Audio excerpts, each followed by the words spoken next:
Bangladeshi এক্সপেট্রিয়েট society of Texas এর উদ্যোগে গত ২৭ এপ্রিল রোববার টেক্সাস রাজ্যের ডালাসে গ্র্যান্ড সেন্টারে অনুষ্ঠিত হল ১৩তম বেস্ট বৈশাখী মেলা ২০২৫।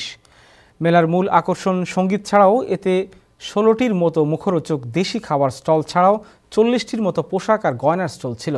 টাইম টেলিভিশনের প্রতিনিধি আশরাফুল হাবিব মিহির জানান, বিকেল ৪টা থেকে রাত ১০টা পর্যন্ত চলা এই আয়োজনে ডালাস সহ আশেপাশের অঙ্গরাজ্য থেকে আগত বিপুল সংখ্যক বাংলাদেশির পদচারণায় মুখর হয়ে ওঠে ডালাসের গ্র্যান্ড সেন্টারের আঙ্গিনা।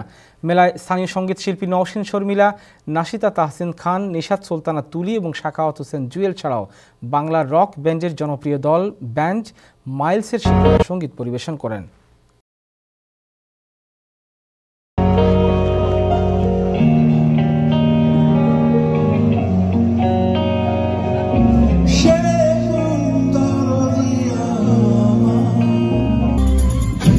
Joy.